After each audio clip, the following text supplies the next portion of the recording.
This podcast is a member of the Voices of Wrestling Podcasting Network. Visit voicesofwrestling.com to hear the rest of our great podcasts, as well as show reviews, columns, opinions, and updates across the world of wrestling. To the highway in a brand new day. Over the rainbow, gotta let it go. So far.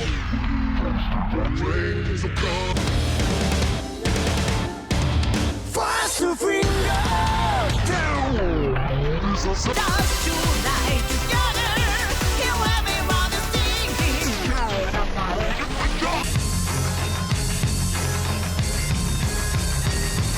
你看到我就怕，头皮发麻，我的手。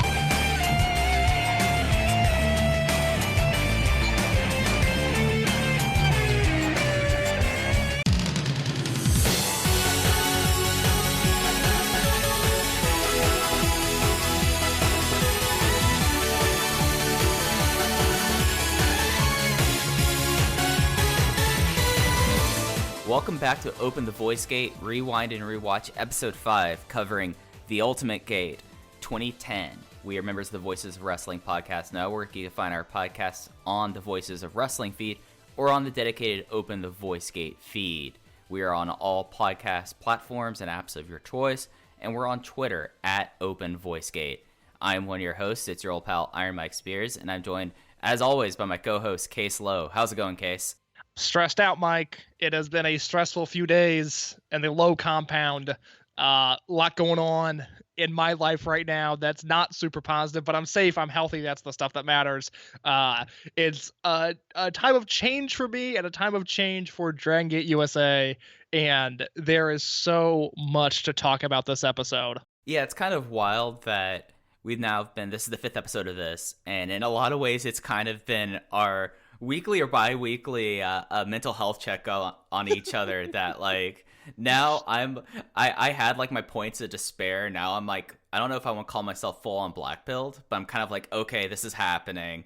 I'm making sure like my provisions are stocked up with my states being real dumb, and I'm just like, well, I'm all in this for ourselves. And certainly Gabe Sapolsky and Dragon Gate USA were all in it themselves over the first Wrestlemania weekend of Dragon Gate USA. That's a really weird simile in a way to compare these two, but I feel like it's kind of an apt case. In a way, Dragon Gate USA was warning us for the future. I mean, really 10 years. 10 years. Were ahead of their time in a way that not even Gabe could have predicted. You know, Supercard of Honor 2006, Blood Generation, and Doofix are Walk Beyond the Curtain. Gabe says this is wrestling 5 years ahead of its time. The promotion as a whole, Dragon Gate USA, just ahead of its time in so many ways, in so many chaotic ways. Yeah, and we've spent a lot of time on this promotion really singing the praises of a series of matches and one guy in particular. Of course, we're talking about the dumbest jock of them all, the purveyor of meat versus meat wrestling, a guy who cuts incredibly dumb promos, Davey Richards. But Case, it is time to say goodbye to Davey Richards in Dragon Gate USA. Mike, on January 26th of 2010, and this is 3 days after the Fearless event in Chicago, Illinois. On January 26, 2010, Dragon Gate USA announces BxB Hulk versus Davey Richards for the Open the Freedom Gate title on March 26th in Phoenix at the, as Gabe Sapolsky notes, at the First Class Celebrity Theater. It is followed by an announcement the next day that Jack Evans will be exclusively wrestling for Dragon Gate USA on WrestleMania weekend. Evans is no stranger to the Dragon Gate style, as he has been on many tours of Japan, as Gabe Sapolsky notes in his DGUSA Newswire, and he asked the bold question, what will Jack Evans do in Phoenix? It should be noted that on the January 28th Dragon Gate USA Newswire, Gabe notes that the Freedom Fight pay-per-view received a 100% thumbs up in the Wrestling Observer newsletter poll. That is the second straight DGUSA pay-per-view that has gained 100% thumbs up, which is unprecedented in the 30-year history of the Wrestling Observer newsletter, and that DGUSA also was all over the prestigious 2009 Observer Newsletter Awards. Gabe notes, these awards are voted on by the most knowledgeable fans and critics. Okay. Open the Historic Gate won Show of the Year. Open the Untouchable Gate finished third. And the Open the Untouchable Gate had the number 2 match of the year with Shingo and Davey, and the number 4 match of the year with Naruki Doi and Bryan Danielson. So before we get into the chaos, before we get into everything that unfolds, it should be noted that although Dragon Gate USA is struggling to maybe get people to return to these cities, maybe it's not catching on the on-demand cable pay-per-view buying experience the way Gabe had wanted it to. They are selling merchandise, they are selling DVDs, and they are critically acclaimed in a way that very few wrestling promotions really had ever been up to this point. Yeah, and this is something that we kind of talked about on the first episode, that before there was the huge like PWG boom that really started in 2014 but lasted approximately till like 2019. This was, in a lot of ways, the critical darling promotion, and it was like kind of like a precursor of what the boom would be. So when we make the joke about Gabe saying that Dragon Gate was 10 years ahead of time and the DGUSA was ahead of its time, it really was in a lot of ways, but it just was something that with this was coming out of the Great Recession. I mean, you're starting this promotion in late 2009. You are also dealing with the fact that the indie marketplace drastically changes very quickly on Gabe, especially after seeing that he was in what I would consider a pretty insulated scene within Ring of Honor. But I mean, he went from like being so insulated Ring of Honor to then showing up to Chikara shows, like, but even before DGUSA happened. So like, he was in a completely different world. And actually, before we get a little bit into the Davey things, I didn't talk about this during pre-production, but I realized I had this note here that kind of gave you the sense of where Dragon Gate USA was. This is jumping ahead a little bit, but this is something to keep in mind when we talk about these shows. One of the big things about the show, about Dragon Gate USA, and something we've talked about, Case, was that they needed about 500 people at each show to break even, and then they're making the money on the DVDs and the pay-per-view. It is released on March 15th, 2010 in The Observer that Dish Network dropped the Dragon Gate USA shows going into the Fearless pay-per-view, their fourth pay-per-view there, which was something that was pretty notable because they said that it appears that at the level they are is enough to maintain. We're told that pay-per-view is at least some money, decent check coming in each month. The DVD sales are very good and they're moving merchandise well. But selling tickets has been harder than expected, but that goes for everyone in the business, but that isn't WWE. And that's something that we have to really keep in mind here, especially as what the standards are and what the break-even point was for these shows, at least at a certain point.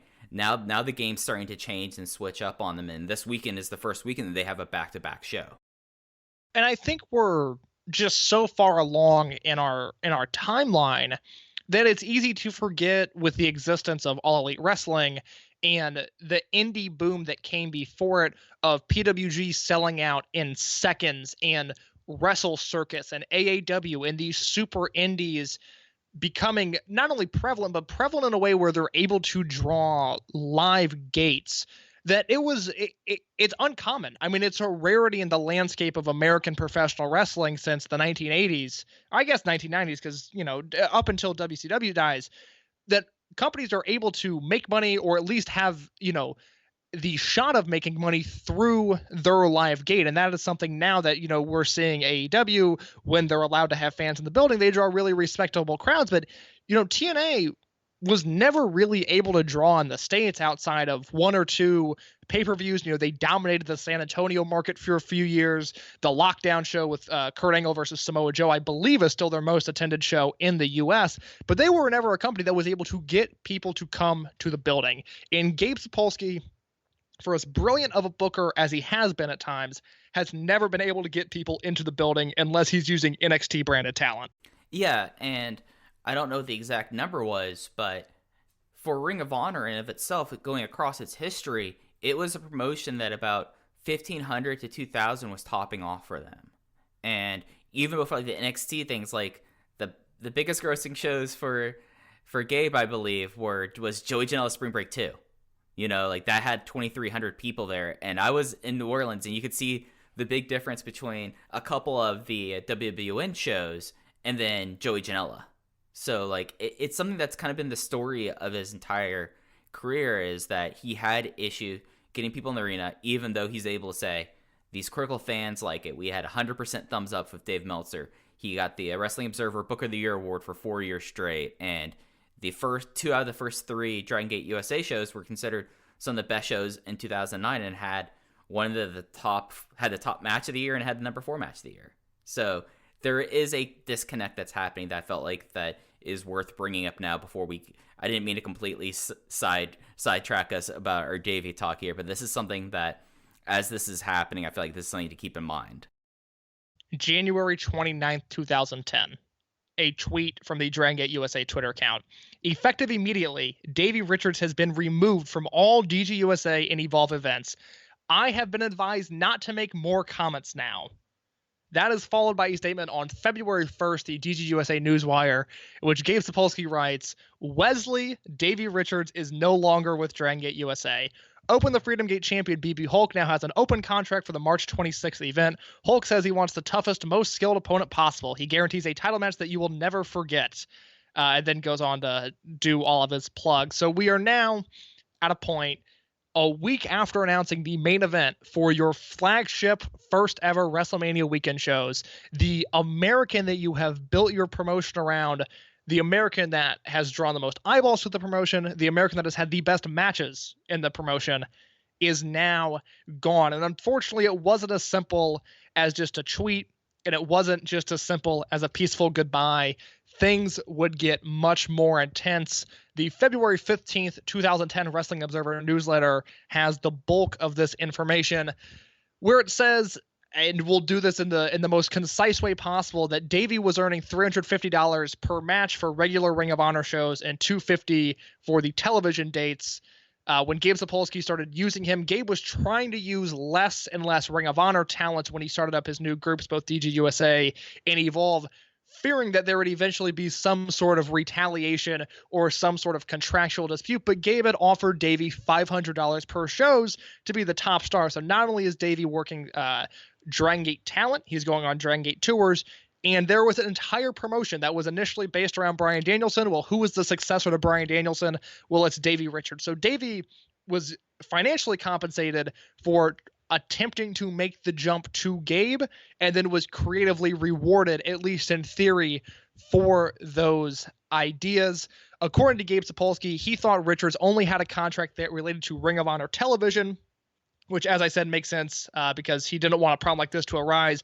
Ring of Honor had always maintained Richards was under contract to them, although the contract wasn't exclusive, and they never attempted to get Richards to not work for Dragon Gate USA or Evolve. Richards was told after Dragon Gate USA advertised Richards only appearing on their shows that a Ring of Honor was going to attempt to get an injunction to pull him off the shows. His contract, which didn't expire until April of that year, was not exclusive, but Ring of Honor believed that they had priority on his bookings, particularly when it came to a rival group running head-to-head. So let's pause here for just a second. Yeah. And let's take a look at the independent landscape, because Ring of Honor is not in a great position at this point. Adam Pearce is booking, they're on HDNet, but things are not going well. And wanting to protect a top star like Davey Richards, if you have any sort of written agreement, I can't say I blame them for wanting to prevent Davey to work for Gabe's side.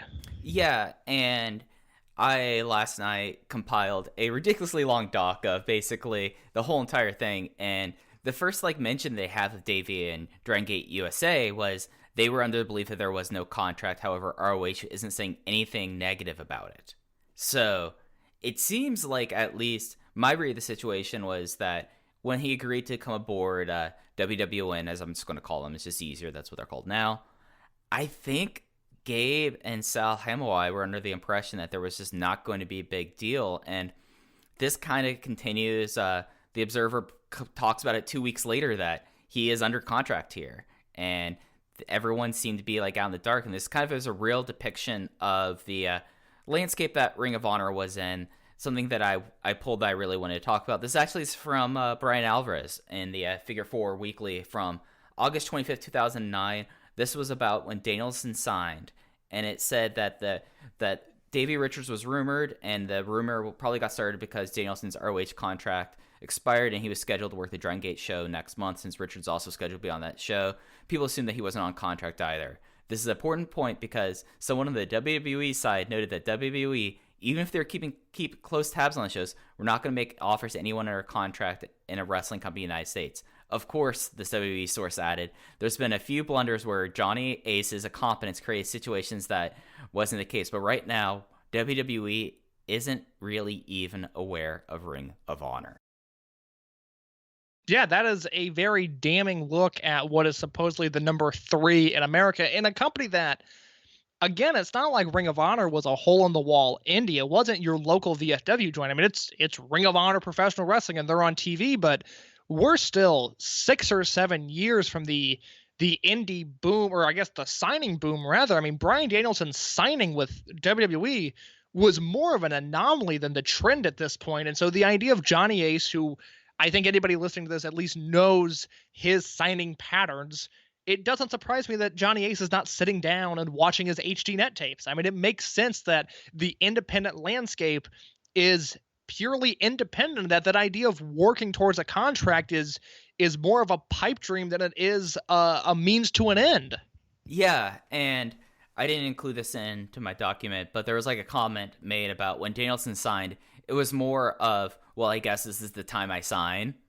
It wasn't necessarily like he was such an aberration that like he was going to apparently end up with a WWE contract sooner rather than later, which also makes sense given who his trainers were and the fact that he was under WW, I think it was WWF at that time, contract, and the when he was in Memphis very shortly. So it's such a weird thing. And then we talk about Ring of Honor being here, but living through like this time of the Indies, and especially like as someone who was not in the Northeast, someone who was not in the West Coast, someone who was not even in the Midwest, there were only a couple indies that were really, really making waves and that you would read about and people would post about. You get people post about like their local stuff. Like I remember hearing of WXW from the people from Europe tweeting about it, or not, wouldn't have been tweeting, posting about it.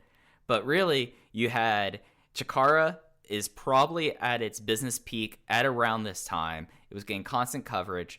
IWA Mid-South was on the down end of the slope, but the idea that like Smart Mark Video was such a big deal at this point was that you had all these promotions that were through Smart Mark Video, and that's how you got the DVDs. I remember always going for the 25% off sale. You buy 4 and you basically get you buy 3 and basically get your 4th one free, and that was such a big deal then. But the landscape was so different then, and where people were and the gulfs between promotions is really worth noting, because at this time, even after, like, especially being on V&W talking about this, it seems really well to talk about, even after, like, the peak of Gabe Sapolsky's era, there was a huge gulf between even Ring of Honor and TNA at this time.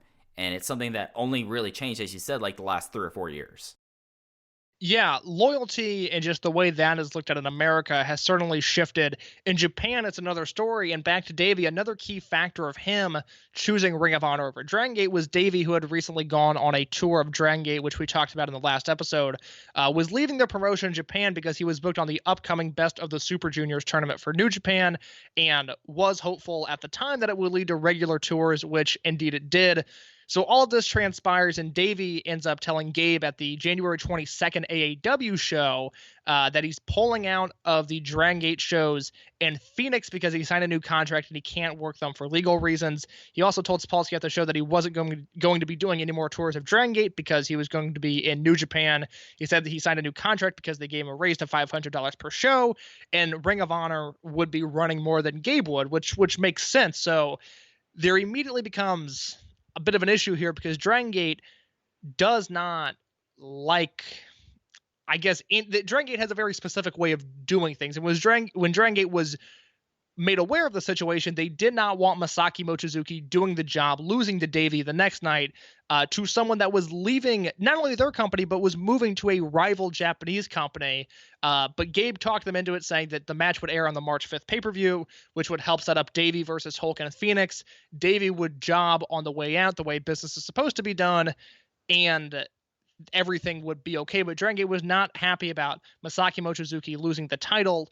And as it turns out, they had every right to be, because this is something that we still see in Dragon Gate, perhaps more so than any other company in Japan at this point, of this idea of loyalty is really, really crucial to them. The reason that Mike and I made such a big deal about Ultimo Dragon working last year was because none of us ever thought it would happen. I mean, we got Shuji Kondo versus Masaki Mochizuki in January of last year, and that blew our minds. We never thought we'd see Kondo in a Dragon Gate ring again. The idea of loyalty is so ingrained in the Dragon system. I mean, TNA at this point, TNA had offered Naruki Doi and Masato Yoshino contracts, and Doi wanted to go, but he couldn't face his friends and his peers in the locker room and couldn't face them and say, okay, I'm actually going to go here now. So for Davey, who, Davey Richards is a lot of things, and he thinks for himself. And Davey made a move for himself rather than for the organization. And Dragon Gate was clearly upset at that.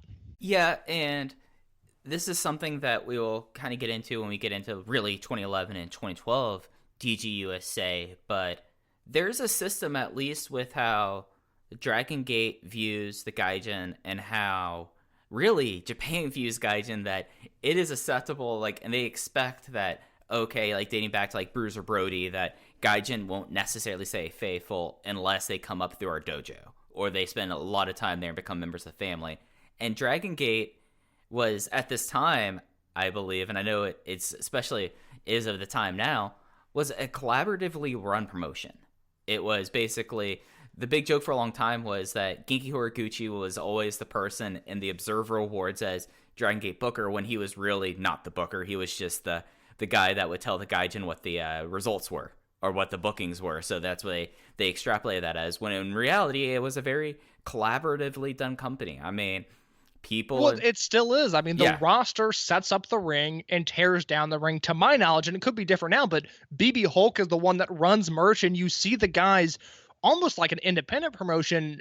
If you follow any of the Dragon Gate accounts, mainly the office accounts that are on social media, you'll see UT and BxB Hulk and Yosuke Santa Maria, whoever else, covered in sweat in Cork and Hall after their match, but they're at the merch table, they're selling t-shirts, and it's not that independent contractor spirit that the indies have, but it's the collaborative effort that they are all buying into this company vision. And it's I can see where people would maybe think that's, lower rate or minor league to have your guys selling merch, but it's just the way Dragon Gate operates. Yeah, and the way it operates like that, because this is a promotion that was built by Ultimo students. When they struck out on their own, the only office figures they had were Takashi Okamura and Toru Kido. And, the music people and, the ancillary people. But the people who were, really in charge of it, the big thing was that's why Madden got fired, because he was in charge of something and he was caught misappropriating money. This was I make the joke about it, but this is for a lot of ways, I'm not necessarily sure if that's the case now, with now the fact that Okamura does not own it. And I don't know exactly how the percentage is now with Gaora now, but it's a collaboratively run thing. It's the closest thing I think I've heard of, at least for a major promotion, to almost be communally run. So it does look different than Pro Wrestling Noah at that time, or especially New Japan now, where they have the whole Bushiroad machine behind it, because this is not how this company's ever run, because it's how the company was founded. So I think that's also the big thing there, is especially for someone like Davey, who in a 2-year period would have worked for the 3 larger promotions in Japan at the time. In 2009, he finished up with Pro Wrestling Noah. He had that one tour of Dragon Gate that we talked about in the last episode, and then he would be working for New Japan for the next 3 years. So he necessarily, he was there for, I think it was 13 days, Case? 13 days he was there and gone. Yeah. So it's no realistic thing that he would get the sense of, okay, this is how this promotion operates. Well, and also just everything we know about Davey just as a person, which is not a knock on him, but Davey is someone that would show up late to indie dates, was checked out of wrestling even by 2010, had shown signs of not really wanting to be there anymore, was always contemplating quitting. And the idea of showing up early and stretching with the group and then putting up the ring and then tearing down the ring and then selling merch, Davey Richards is a robot in a way where he is programmed for himself only, whereas Dragon Gate operates in a machine-like way, but it's that collaborative effort. All of these parts come together to make one. Davey Richards is his only part, and his brain is a fascinating place that I would love to explore more and more. But it's clear that he, in ring stylistically, and both his personality, do not mesh with Dragon Gate, which is why you can maybe hide that and you can maybe get away with that in Dragon Gate USA. I think as time would have gone on, Gabe would have had a harder time managing Davey and getting Davey on the same side as the Japanese office had they continued to work together. But it's why we made such a big deal last week about this Davey Japan tour, because it just doesn't make any sense knowing the two sides. I would really love to know more about how that came about, because it's a fascinating 2-week period. Yeah, and we even got a letter from Davey in this Observer that I kind of want to touch on. And it just is one of those things where he talks about how he knew that the lawyers could get involved and that Gabe and Sal knew this, and they told me that the lawyers could fight for me, give me out my ROH obligations. Whether or not they could, I don't know, and I don't care. I didn't get into wrestling for legal battles. If it was up to me, I'd gladly do both.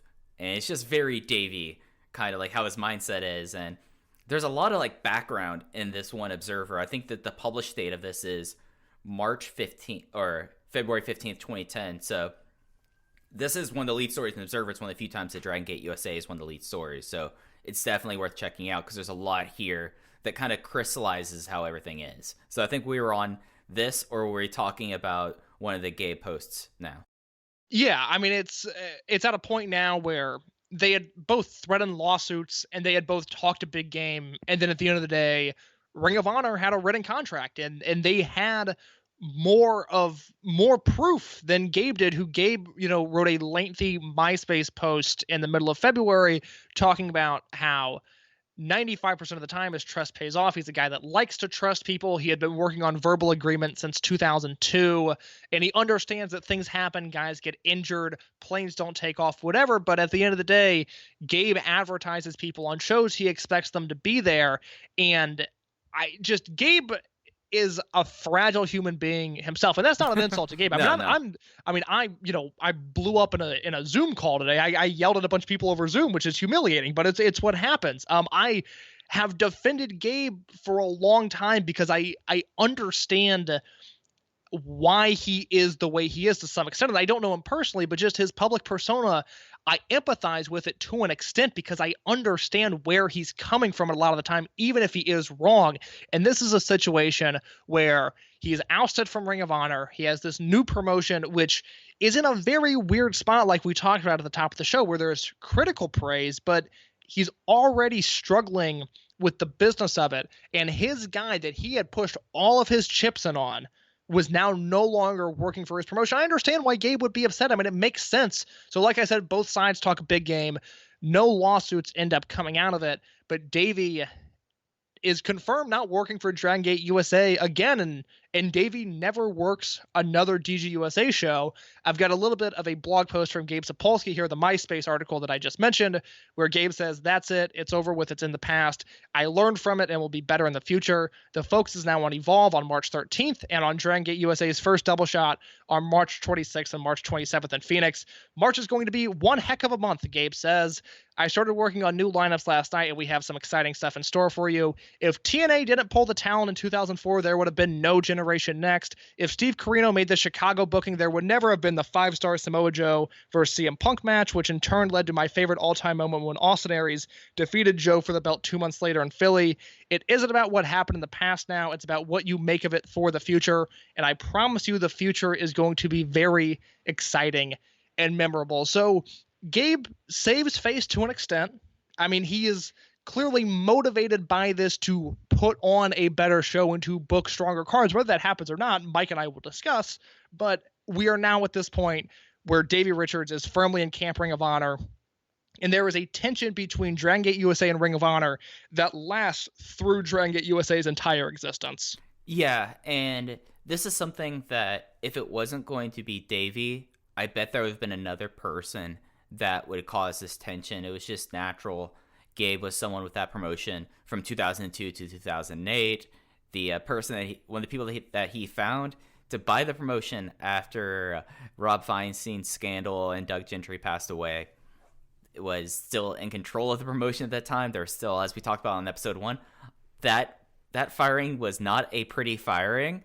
So this was going to happen, Case. Like, I don't think I'm off base in saying this. Like, there would have been, if it wasn't going to be Davey Richards, other than Davey being his own unique cat, it would have been someone else. So No, there's too many combustible elements at play, because if it's not Davey, it's Kevin Steen, or it's El Generico, or it's Tyler Black. It's guys that are, very opinionated and are players in the way business is done. Not everybody can be Chris Hero and just magically work in between the lines and seemingly become everybody's friend. This relationship was going to blow up sooner rather than later. And it probably was going to blow up this weekend, because up until from 2006 to 2009, it was Ring of Honor was the alternative for WrestleMania weekend. And then Gabe, as the person who was booking Ring of Honor, was like, hey, Dragon Gate was the match that everyone was talking coming out of 2006. We have this new hot promotion.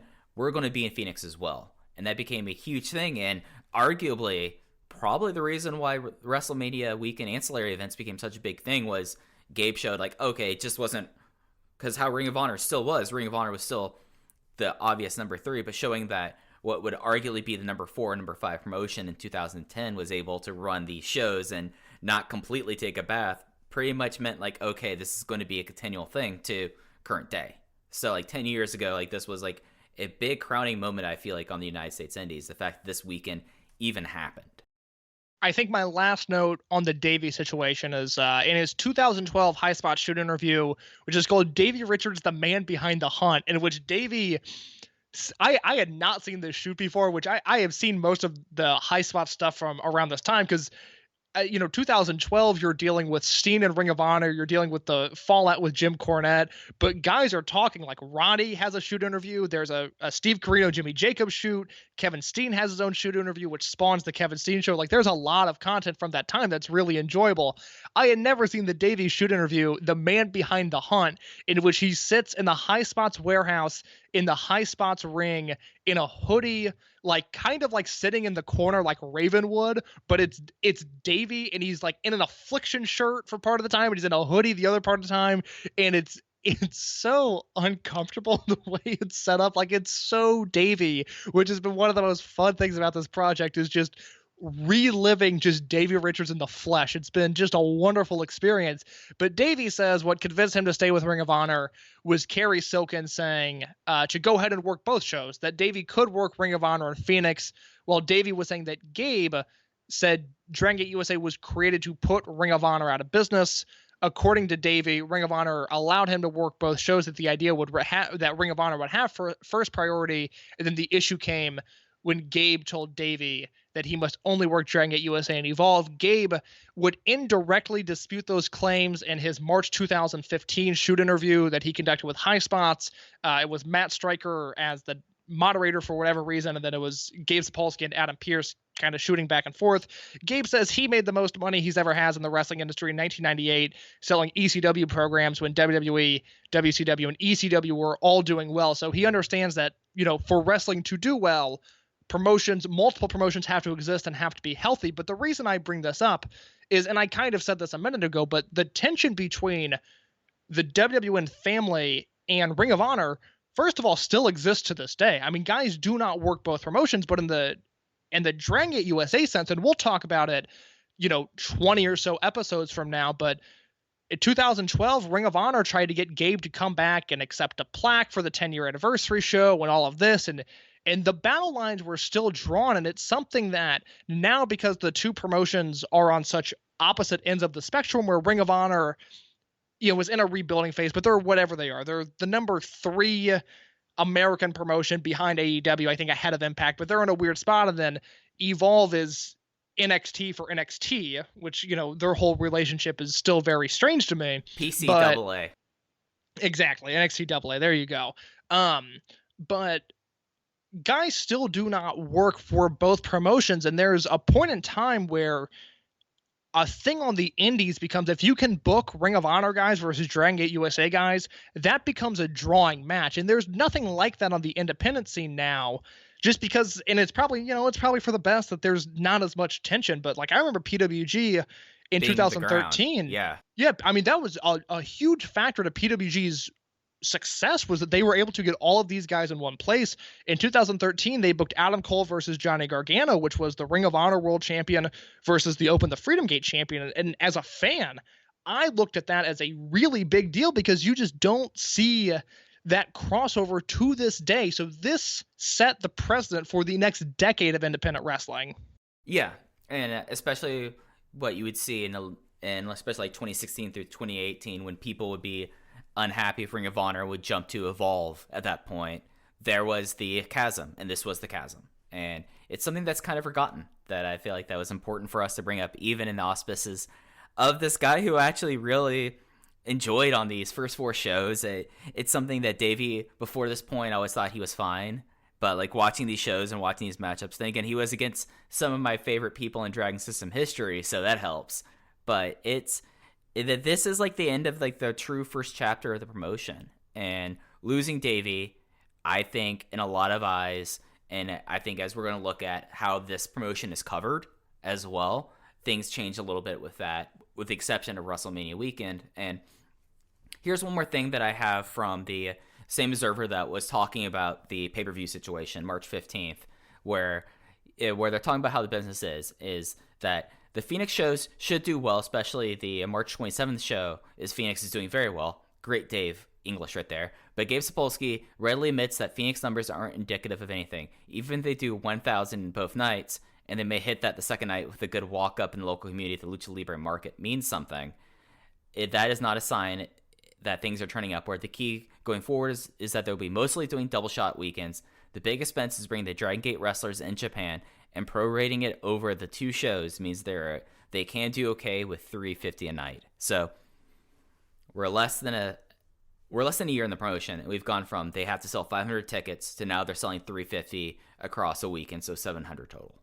So this was like a big thing that like when things went down, like this was the same time as the pay-per-view situation went down. This is the same thing as Ring of Honor and Dragon Gate USA were competing for people because they were running at the same time this weekend. And there's other talent that kind of got pulled as well. So I know that you kind of have collected a little bit more about this. So the Young Bucks and their final weekend in this stint of Dragon Gate USA. Yeah, Gabe was not out of the woods. No pun intended with just the Davey situation, because Davey Richards is a wolf. Wolf lives in the woods. I hope you followed those dots. But the Young Bucks were also a focal point of this weekend in terms of who they would work for, because the Bucks at this point are featured Ring of Honor talent. They are on the HDNet tapings. They defeated Kevin Steen and El Generico at Final Battle 2009. They are the focal point of the Ring of Honor Westward expansion, the Los Angeles show at the end of January that year.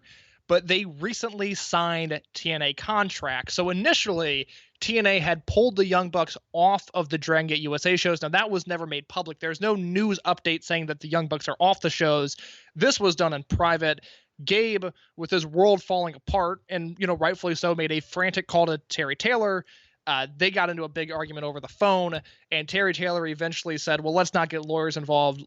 The Young Bucks can work the Dragon Gate USA shows, whatever. But the Young Bucks were caught up in all of this. I mean, this very easily could be the Davey Richards and Young Bucks journey that we talk about, but the Young Bucks had an escape hatch with TNA, and they sort of fell by the wayside and said, well, we'll work for Gabe, no issue, but we have TNA after this, and TNA is going to be our focus.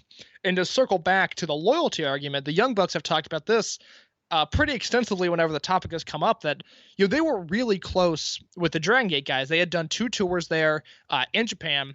They were on the Dragon Gate USA shows. They had done the European Dragon Gate tour and had become really good friends with all the guys there. They mainly mentioned Naruki Doi and Masato Yoshino as their really close friends in the promotion. And they've talked about it ever since of, even when they came back to Dragon Gate USA, they were friendly with the guys, but they always felt a little ostracized because they had left, and they left in a time where the promotion needed them, and they went to TNA, and it's just another one of those loyalty things. It's why Shuji Kondo coming back and Ultimo coming back were such big deals. It's why when hell freezes over and CIMA comes back, I will melt. I won't be able to write an article. I won't know what to do with my life, because we're talking about the Young Bucks leaving the American offshoot of the promotion, and they've never felt entirely respected by the Dragon Gate guys ever since. I mean, that's probably a reason why they're working with CIMA, I mean, there's a lot to be said there about those kind of relationships. And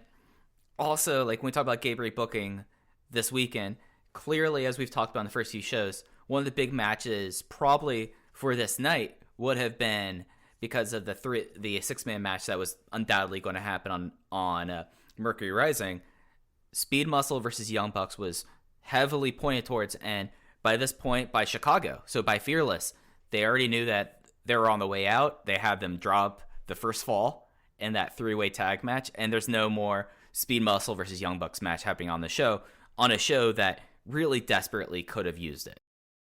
Yeah, I firmly believe, until I hear from a primary source, that the plan for this Open the Ultimate Gate show was Davey versus Hulk and Young Bucks versus Speed Muscle. Those were going to be the two main events, because the Young Bucks end up teaming with Jack Evans in the main event, but Evans is announced as, on January 27th as the first guy really announced for these shows other than Davey Richards and BxB Hulk, and is, I don't want to say lost in the shuffle, but it doesn't feel like Jack was meant to main event this show with the Young Bucks. It seemed like that came together just by happenstance, because Gabe had pivoted ideas for whatever reason. The Young Bucks, okay, well, let's get a 6-man out of them and let's do this, and maybe they can't take the fall because of the TNA thing, whatever it was.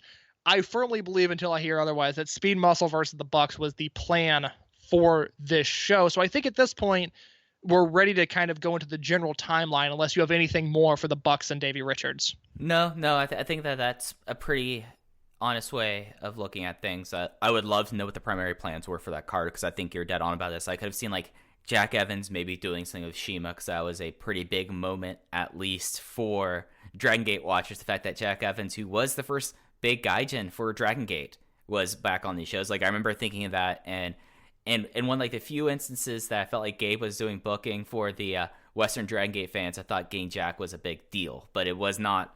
He was not going to be the primary or even secondary or probably even tertiary focus of the show. He might have more figured into the total madness that happened with the tag match with the former WWE guys and Jon Moxley and Jimmy Jacobs. So let's get into the timeline of things.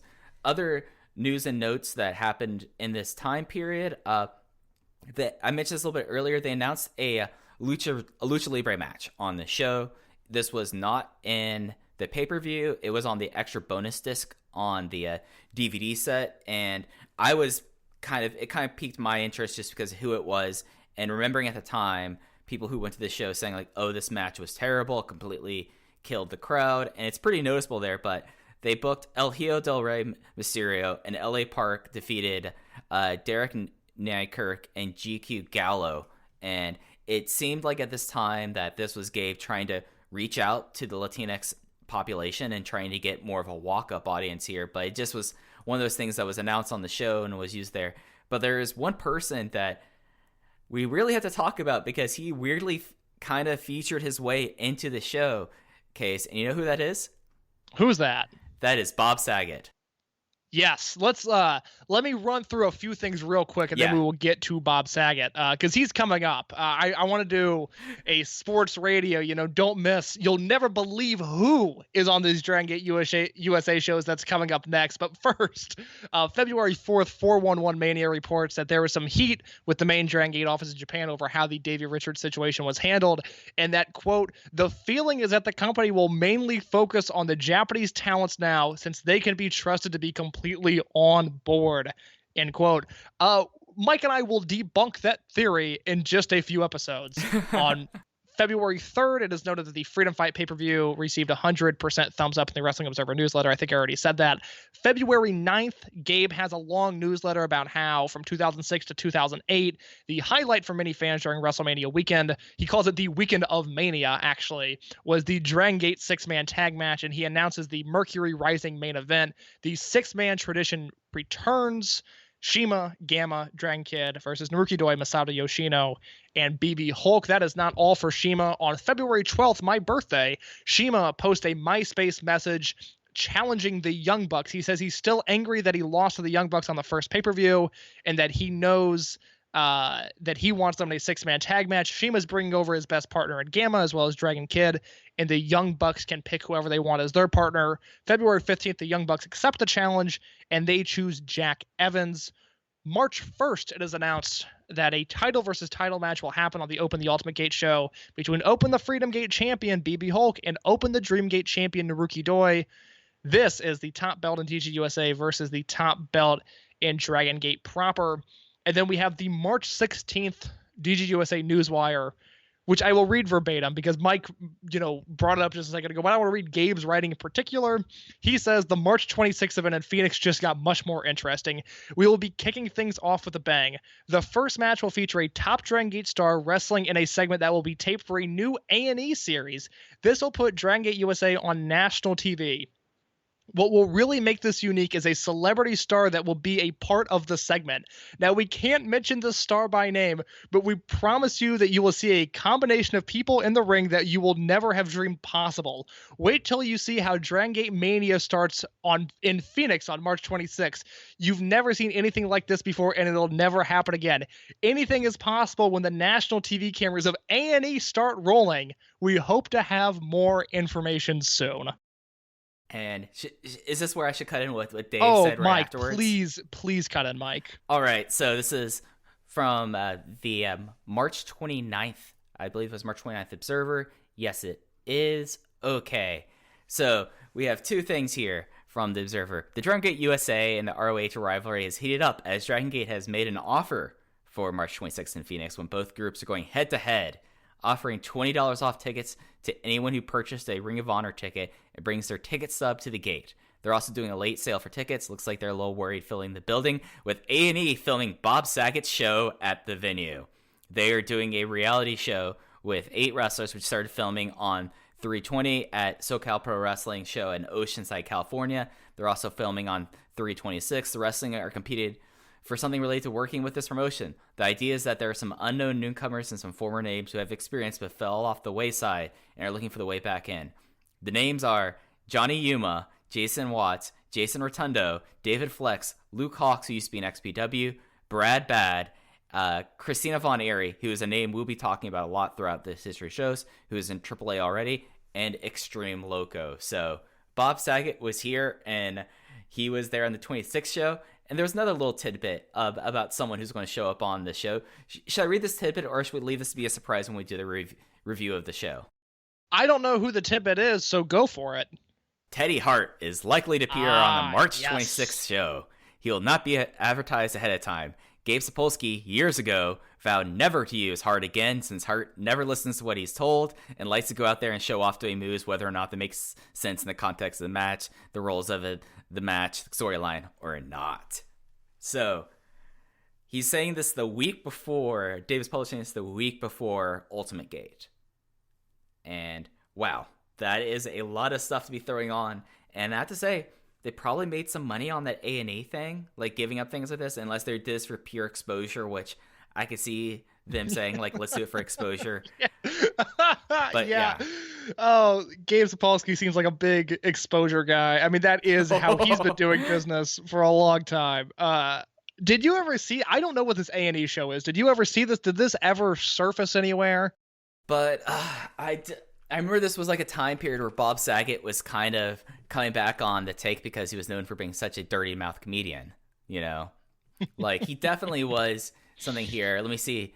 Does not even have a Wikipedia page for Strange Days with Bob Saget. It existed for 6 episodes on A&E. I don't think it's streaming anywhere. Wow.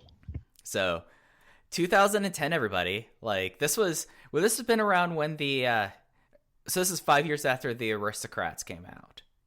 And that's like one of the big things about when Bob Saget, everyone's like, oh yeah, no, Bob Saget actually works really, really blue. And that was a big surprise.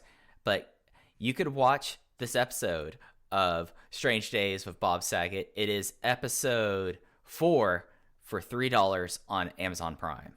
Ooh, I might have to check that out. Yeah, that might be something we add in for the next show, is we both watch this and at least watch the wrestling thing for that. So just kind of a wild thing that was happening here. Here's the caption. Bob goes to the backyards, to the barrio, to the big time as he explores the world of wrestling. Bob will ride along with 2 Lucha Libre brothers who wrestle in a church in East Los Angeles using their secret identities. He'll go to a backyard wrestling match where wannabe tough guys jump through tables and put on a show for their friends and neighbors. I'm going to see if I can find out more about this show itself, but that's the caption we have on Amazon. Mike, I hate to do your business for you, but this sounds like an Everything Elite Patreon episode. I mean, know, how right? we're not putting that behind the paywall, I do not know. Because I'll take a cut, certainly. I would love to be behind the paywall again. I get a nice little deposit from Aaron Bentley every time I do it. But my God, I mean, if we're not reviewing Bob Saget behind the paywall, what are you guys doing over there? I don't understand it. I mean, we have to reassess our whole business practices now because this should be exclusive content. Like this So is yeah. you're right. So we've talked almost an hour without breaking down the matches, but we're not done just yet because before we get into the Dragon Gate USA show, Mike noted that Dragon Gate USA was offering people, if they had their Ring of Honor ticket, to exchange it for a Dragon Gate USA ticket. So let's break down real quick just an overview of the Ring of Honor card from March 26, 2010. This was the From the Ashes show, which featured a opening six-man Mayhem match with Colt Cabana, Human Tornado, Joey Ryan, Johnny Goodtime, Rashay Brown, and Sean Daivari, a Kings of Wrestling versus Scorpio Sky and Scott Lost match, Alex Kozlov versus Rocky Romero, Necro Butcher versus Bison Smith, Kevin Steen versus Kenny Omega, Steve Corino versus El Generico, a Tyler Black gauntlet match in which he wrestled both Austin Aries and Roderick Strong, a no DQ match between Jerry Lynn and Kenny King, and the main event, the Ring of Honor Tag Team Championship match between the Briscoe brothers and the American Wolves. That's definitely a 2009 Ring of Honor show. Doesn't it just reek of Adam Pearce? And I like a lot of Pearce's time there, but that's like, yeah, Rashi Brown in the six-man match, Bison Smith, who I was a fan of, but Bison Smith is there, and it's a Briscoe's American Wolves main event, which means it's definitely Adam Pearce era.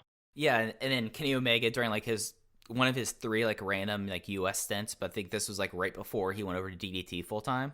So yeah, that's a really good match with him and Kevin Steen. But as a whole, just trying to, I don't know if well, I guess you were watching at the time. I'll say this. To me, the Dragon Gate USA show on paper blows this Ring of Honor show away.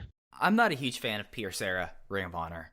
Like, it just, as much as I liked American Wolves and I really liked El Generico and Steam, just not really a big fan. I feel like that, sadly, I know it's not a very popular thing. I think when Cornette came in and then kind of moved away for Delirious, like that 2010 to 2012 era was a little better. But 2009 was not my thing. So the Ultimate Gate show, which I think this is the first show that I have absolutely no memory of the first time when I watched this. I came away with the show like, okay, so yeah, I absolutely would take this open the Ultimate Gate show over the Ring of Honor From the Ashes. That's kind of a little bit too on the nose there, Adam. Yeah, I can picture the DVD cover of From the Ashes for whatever reason as Tyler Black just there with it's whatever. It's a Ring of Honor DVD cover. They've all been bad. But let's get into this Dragon Gate USA show. That is what we're here to talk about. Open the Ultimate Gate. Like Mike said, he had no memories of this show. I know I had watched at least the first two matches because I remember watching Yamato versus TJP at one point, which would have been during the Flow Slam era. Right. But most of this show I had not seen before. Okay, so attendance for this turned out to be about 450. So all the walk-up, appealing to the Latinx community, ended up doing about 450. This was a venue that sat 2,500, and you could tell it sat 2,500 because I feel like that's something we should like talk about before we get into this. Very weird venue. They had the ring on the round. I remember at the time Gabe said that this would be the best way to ever watch pro wrestling because everyone in this, you wouldn't have anyone blocking it because it's a theater that has a circle area that they put the ring there, and good idea in theory, not necessarily the great thing in application. The closest thing I'd compare it to is Center Stage in Atlanta. I don't know how many shows you've seen from Center Stage, Case, but it's very similar. Very similar. Let's go through the matches that were not on the show first. We had a 8-way fray match with a whole lot of names actually that matter somewhat in 2020. One of them that doesn't, sadly, is Brad Allen, who defeated Brandon Cutler, Chimera, aka Ricardo Rodriguez, Dave Christ, Dustin Cutler, Jake Christ, Malachi Jackson. Yes, the Jackson's brother and the guy who I think was their referee for their match they had on BTE this week, and The Prophet, 15 minutes and 21 seconds. Yamato defeated Luke Hawx in the match that was taped for A&E, And then the match we mentioned earlier, the Lucha Tag Team match, which was El Hijo del Rey Mysterio and LA Park defeating Derek Nearkirk and GQ Gallo by DQ 22 minutes and 50 seconds. And the results live were not very complimentary about that Lucha match. No, you know why Lucha sucks? Because they went 22 minutes and ended with a DQ. It's awful. I just hate that. I love LA Park. Like, I like those brawls, but like 2010 LA Park in like this kind of setting, I could see why everyone completely just shat on it. And 22 minutes and 50 seconds, it is the longest match on the show by almost a full 5 minutes. Yeah, no, it's completely insane. And then from there, we go to the DVD portion of the show, which begins with Jimmy Jacobs cutting a promo where he says what Brian Kendrick did to him in Chicago was inhumane. He brought Lacey back and disregarded her once he was done with her. Jacobs says he's bringing someone from Brian Kendrick's past, someone who he actually cares about, and that man is Paul London. Paul London says he's eager to wrestle Brian Kendrick. London says Kendrick can push him to be the competitor that he wants to be. I have a lot of feelings about this. First of all, we talked about how Gabe was fearful of using Ring of Honor talent because he knew it would eventually blow up and all this.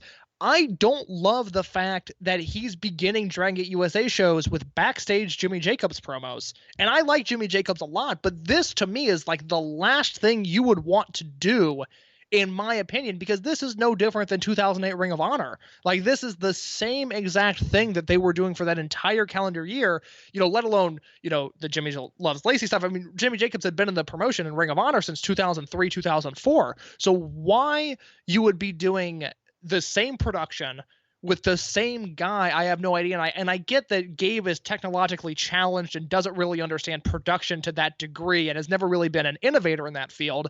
But I was so annoyed by seeing Jimmy Jacobs on the screen, and I like Jimmy Jacobs, especially as a promo. And then Paul London comes in, and I've got a lot of thoughts on Paul London that we'll get into when we talk about the match. But his odd couple promo here with Jimmy Jacobs did nothing for me.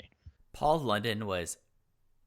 I'm a huge Paul London guy. I think I've said that on many different podcasts. He was the person that when I used to get the shitty indie on UPN, he was like the big featured guy, and I was a big fan of him. He was the reason I got into Ring of Honor, and I was so stoked about him in WWE. Of course, this was young Mike Spears, not grizzled old tracksuit wearing Mike Spears. So you could put my blames to innocence there. This was the time that Paul London's gimmick on the Indies was he was just blazed out of his mind the entire time. And I actually wrote down one of his lines: blood could be good for you if you're a vampire, but bad if you're a human. So annoying. I hate that shit. I thought it was... I laughed, but I didn't laugh because I thought it was funny. I laughed because it was terrible. That is the kind of stuff. I mean, Paul London in a weird way was doing, comedy on the Indies before comedy on the Indies took over. I mean, there's this, we'll talk about when we get to the match. There's so much potential that Paul London had post WWE. Oh, absolutely. And with the exception of a few matches, he never, ever hit it. Yeah, no, it was like one of like my loss of wrestling innocence, realizing that Paul London's best work was with Kendrick and WWE, and then like 5 matches in Ring of Honor. But Eminem 2006 SmackDown, those were good matches, let me tell you. Oh, absolutely. But that gets into the first match of the pay-per-view portion. We have Chikara Sekigun of Jigsaw and Mike Quackenbush going against the Warriors team of Susumu Yokosuka and Kiki Horiguchi. Yokosuka got the win as he would be having the Dreamgate match the next night with the Mugen in 13 minutes and 36 seconds on Mike Quackenbush. And the first thing that struck me, Case, and this is also watching things now and watching things from back then, when Genki went from Real Hazard into Warriors, his look was wild. Like, he didn't have the extensions in yet, so he just had like that random patch of hair that he would tie in the extensions. His gear was, Genki finally has good gear now. So like, I'm happy for him now, but this was like really like kind of shitty gear. And this was when it really hit me how bad the ring setup was, this match. I don't know. I don't know. I don't have an issue with the round. I thought the arena looked bad. There was like a weird like bluish purple light that I just thought was way too strong in the overall production of the thing. I think Dragon Gate USA, I mean, to an extent, they're always going to be balling on a budget, and I don't think Gabe does well in that sense. I mean, it looked like a minor league company trying to be major league with everything that was said. And I don't think that I've got thoughts on the round that, tie into Paul London to an extent. Yeah, we'll so I'll get get into to that. Yeah. But this was like the first match where it struck me, I feel like. Yeah, it's very disorienting from going from the arena, which is very recognizable, even the Congress Theater, which, might not have been the nicest building inside, but especially the first show they ran, their on camera had a certain appeal to it that at least looked respectable. And I think it was like Gabe was either trying to do too much with the limited resources he had, or he didn't have the resources to do what he wanted. And they ended up in this weird middle ground with a strong blue light that was kind of annoying me the entire show. As for the match, it's weird to think that Jigsaw, who's been on every show up to this point, this was his first match where he really got to work against Dragon Gate guys. Now, he worked the Chikara showcase on the first show. The second show, he was in a tag match with Gran Akuma and Yamato, and then also had on the last Chicago show, the tag match was CIMA and Super Crazy. But the way he was used in those matches, he was relegated to getting beat down. He wasn't really getting extended sequences with both Yamato and CIMA. And so now he's in this shot where he's got Genki Horiguchi and Susumu, and I vastly prefer babyface Genki Horiguchi. That is just the role for him. Like, Masato Yoshino has been a face for a decade now, and if he wasn't retiring, I would be begging for a Masato Yoshino heel turn. Horiguchi can stay face for the rest of his career. It's how I like to consume his matches. Jigsaw, I thought, really held up his end of the bargain with both Horiguchi and Susumu, and to an extent, this match felt like the Americanized version of Dragon Gate Wrestling realized. Like, if Dragon Gate USA was in some strange far-off universe, if they had gotten a weekly TV show, this feels like the proper version of what their house style would have become. And it's because Jigsaw worked his ass off in this match. Yeah, and it's something where you're with someone like Susumu Yokosuka, who we've sung his praises countless times, and Genki Horiguchi is someone that it's interesting because he was a part of the 2006 match, so he's, at least for like the certain fans, like they knew the HAG chant, and he has such a crowd connection. This absolutely, like, there were versions of Dragon Gate USA that they chopped up the shows and put on TV. I think Fight Network had it, and I think France had a version of the show as well. But this definitely kind of felt like this.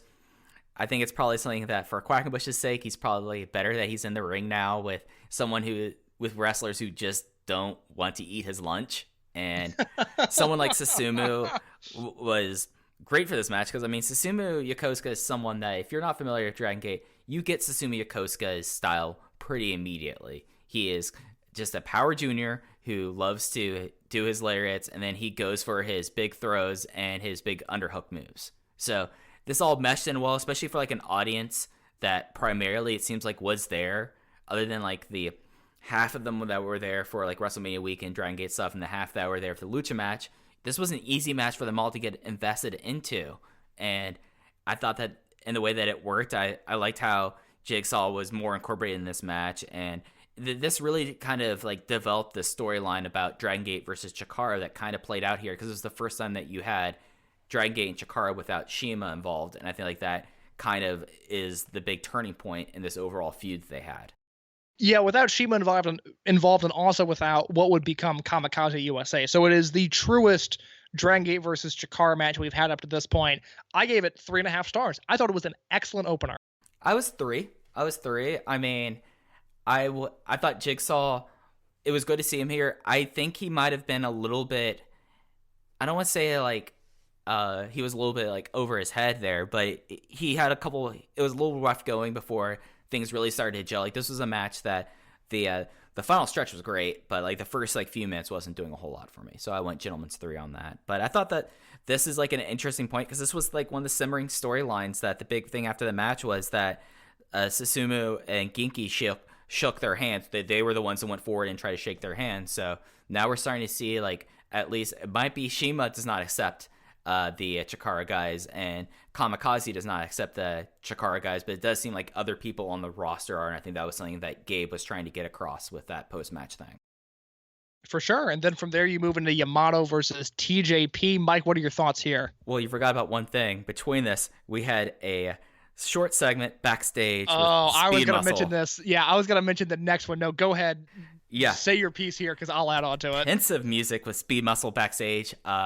It looked like that Doi was kind of warming up, and Yoshino was sitting in the chair, thinking about wanting to be anywhere else but Phoenix.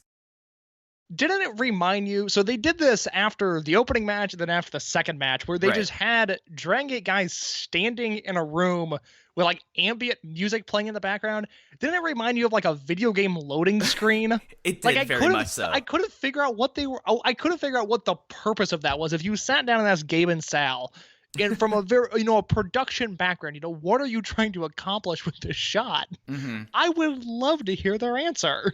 I mean, I know that like Gabe was able to get some sort of like a music thing going, like where like he had like artists that were able to like have the music there, and that was most of the theme music for people who weren't Dragon Gate people, but it just was so just what was going on here. But yeah, TJP versus Yamato. Yamato won with the Dojima Sleeper. It was a 11 minutes and 22 seconds, and I love this match. I went 3.5 stars on it because of like it was a match that obviously with Yamato where he was, it was going to be Yamato controlling this match, but I really enjoyed this match. What was your thoughts about it?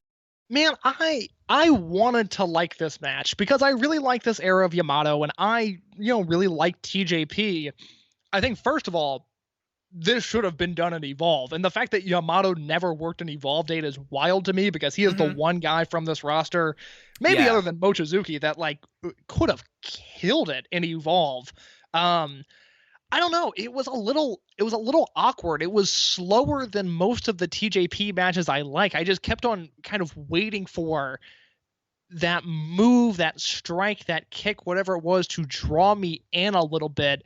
And it never happened. And I felt like the first time I watched this match, I liked it a lot. This time, it just did nothing for me. And then on top of that, I thought the finish was a little awkward. Where the finish was awkward. Yeah. TJP taps at just a weird point, and then TJP. We'll talk about it in future episodes, but I think this was a major setback in terms of TJP's career. I think this match said a lot about him, the way the Dragon Gate roster perceived him, and the way that he and Gabe Sapolsky's relationship transpired from here on out. Yeah, no, this was a match where I think it's accurate to say that it was 75% Yamato, 25% TJP. I thought that this was a lot more healing from Yamato than you had on earlier shows. There was like this thing where TJP looked like he was going to do a dive, which, hey, that's ridiculous doing a dive here. And Yamato crawled underneath the ring to invade and was able to attack him from behind.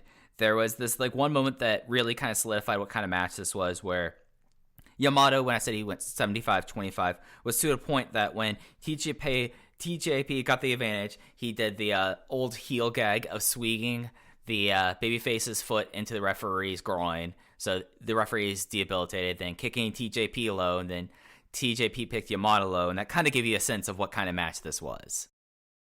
Yeah, just not my cup of tea, nor was the next match. Yep, but we had the other pensive thing. This time it was Yoshino and Hulk. Maybe Yoshino was just hanging out backstage, getting ready for his Shingo match, and wanting to not be in Phoenix. Not wanting to be in Phoenix, but knowing that two members of World 1 were going to face off, they didn't want to be in the locker room at the same time, so when they wanted to come in and talk to Yoshino, he was like, all right, you get 5 minutes, Doi. You get 5 minutes, Hulk. I guess the camera's on me. Like, I'm just trying to get some in-character justification for this. But more power to you, Mike. I did not think that hard about it. Oh, I only think about things that they're ridiculous and they amuse me, and I try to justify them in my mind.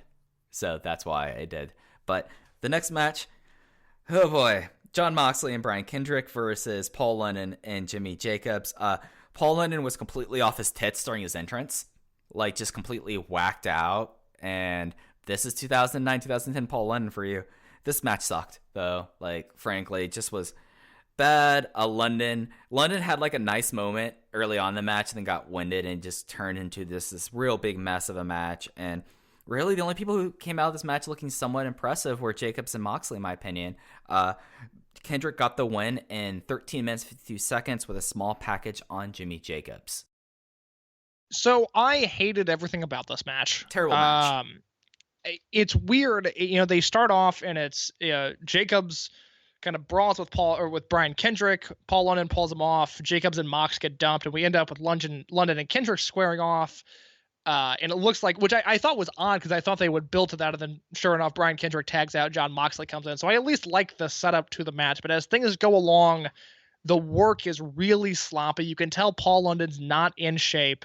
At some point, he grabs a microphone, which doesn't turn on initially. Oh, yeah. And then he cuts a mid-match promo where, and part of it is just the way that the audio was mixed, and it was so blown out that it was hard to understand anyways. But I really have no idea what he was trying to say with this promo. It goes back to the Brian Kendrick stuff from Philly where I guess supposedly he was shooting, but he was speaking in such abstract terms that I couldn't really pick up on it. Paul London was essentially doing the same thing in the middle of a match here.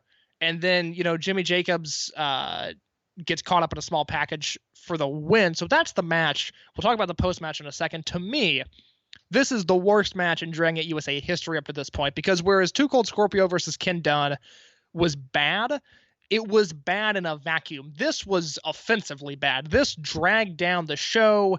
It was long. It made no sense. It was guys with potential, guys that were very good, or at least could be very good, that were being actively bad. Yeah, I try to write down what was happening, and like when London did the promo, basically there was a face-off that was supposed to happen between London and Kendrick. Kendrick wanted no part. He stayed on the outside. Then London started wrestling an Invisible Man for like 2 minutes. And then he grabbed the microphone, and the only line I can make out, which this might just be my hearing, he made some comment about pedophiles. Was I the? Yeah. Okay. He's so talking about how they've both lost to pedophiles, and I couldn't tell if that was in reference to Vince McMahon or what. I hate all of this. I hate. Like, I don't mind, work shoot stuff if it's like done like Bryan Danielson versus Roderick Strong, which I don't even think is work shoot. I think that is a gross take from their This Means War match where, I think Danielson in the context of the match just gets pissed and decides he's had enough and is strong enough to submit Roderick Strong. But and it plagued Paul London and Brian Kendrick their entire independent career, where it was just bullshit after bullshit. Right. I was looking at their cage match, and I thought they had done a bunch of these matches where they had squared off against one another, but instead it's really only this match, and then they have a match in PWG in June of 2010 where it's Generico and Paul London versus Brian Kendrick and Kevin Steen, which is a match that I wish greatly there was an oral history of, because supposedly you have Paul London, who's Paul London, you have Brian Kendrick, who's Brian Kendrick, and then you have Kevin Steen and El Generico, who are mad at each other for real trying to put together this match, and it is a super disappointing match on a super disappointing PWG show. But right. Just Paul London's entire time on the independents, it just never really worked out the way it should have, because there was this expectation of him. And I saw it in person. 2013, my first Ring of Honor show, Roderick Strong wrestles Paul London. It's one of the best Ring of Honor matches of the Sinclair era. It is an outstanding match. And then they try to follow up. They wanted to do January 2014, Ring of Honor had booked a 2 out of 3 falls match between the two. Paul London no-shows, never gets on the flight. That's the end of him in Ring of Honor. I certainly wasn't watching Lucha Underground by the time London showed up. I don't know what his work was like there, but outside of the Roddy match, there's the Davey Richards Ring of Honor match where Davey jumps on his face, which I completely forgot about until just now. The shoot double stomp to the face. Yeah. God, that was awesome. I was watching that live. I'm going to go back and watch that match. This has turned into a Davey Richards podcast, hasn't it? Oh man, that match ruled. But he's got the Ring of Honor matches, and then there's the Generico stuff in PWG, which there's parts of it that are really excellent. But as a whole, it was just a disappointing mess. This is one of those matches where there's a lot of creative minds at play here. I mean, it's Jimmy Jacobs, Jon Moxley, Paul London, Brian Kendrick, with Gabe Sapolsky overseeing the entire production. There's too many ideas going on, and it just creates a giant mess. I hated this so much. It's a dud-worthy match. And one note that I have that you've kind of convinced me out of this, I thought this was the first ever WrestleCon Super Show match. Whoa, what? Hold on. Say that again? I think this is the first ever WrestleCon Super Show match because it's just a match of people that should be I see what you're saying now. Much better, and it just turns into a complete farce, and you get people talking about pedophiles, and it's just disappointing. And it had the thing that was really disappointing was London had one stretch where he did the drop salt, and I was like, oh yeah, this is what London was like, and then immediately gassed. And it's just like, oh, and then it just was meandering, and it gets even more meandering. Should we get into the post-match stuff? Because, oh boy, we have a lot to talk about here. Break it down for me, Mike. All right, so after the match, London and Jacobs tried to position Mox to go through a table. I guess they thought that London was going to like do a move off the top through a table, and then Kendrick stops London, and then Teddy Hart comes to the ring, and Jon Moxley, I guess, disappears. We'll talk more about him later on, and Teddy Hart grabs the mic. He does a top rope Asai moonsault later onto Jacobs and Mox, so that really kind of wipes those two out. Gets talked into doing another one, and then gets beat down. Teddy Hart gets the microphone and talks about the fans and talks about defending the fans. It's whatever you hear about Teddy Hart's Teddy Hart promo. But when he was about to do his second moonsault just into the ring, the best thing that Paul London does is he kicks him right in the face in the middle of the moonsault. And then they started a brawl again, and then Teddy jumps from the turnbuckle into the pit, and this was just dumb. And this was, 3 matches in, and this was about a half hour that I wish I had back. So Teddy Hart shows up, like Mike said. And this is after, so London's on the top rope, just to add a little more detail to what Mike said. London's on the top rope, and Brian Kendrick convinces him not to jump and put Jon Moxley through a table because Kendrick says the fans aren't worth it. All they do is type stuff online and then yell in the dark, which is more just obnoxious verbiage from Brian Kendrick. Then Teddy Hart shows up. He says he'd gladly risk his life for these people, and then does just like almost mid-stride, almost just like it was just next on his to-do list. Yeah. The top rope Asai moonsault to the floor, off the platform, onto Jacobs and Mox, which had the segment ended there, I weirdly would have been okay with, because here's my thing with Teddy Hart. And Teddy Hart is an awful person. There's just there's no other way to describe it. He has numerous allegations from numerous points in his life that he's like James Franco. He's uncancelable. No matter how many times his name comes up in the media in a bad light, Teddy Hart seems to escape it, and it blows my mind. And it's probably better for wrestling if he's not booked anymore. But when Teddy Hart is on shows, and when I watch him in moments like this, and when he worked AAW for, about a year, there's a part of me that's like, yeah, Teddy Hart belongs in professional wrestling. And again, I am completely removing the person he is from the wrestler he is. But like Teddy showing up saying, you know what, I love these people, that's why I risk my body. And then just doing a moonsault, which a moonsault to the floor is crazy enough, but that platform is a ginormous drop to the floor. I mean, it is a huge moonsault that Gabe would end up using later on in DGUSA video packages because it looked so good. If the segment had ended there, I would have been on board with it just because I have a perverse entertainment for what Teddy Hart brings to the table. It's not always good. He probably shouldn't be in locker rooms, but when he's there, there is a part about Teddy Hart I cannot take my eyes off of him. I am wildly entertained by what he does more often than not. That being said, it keeps going.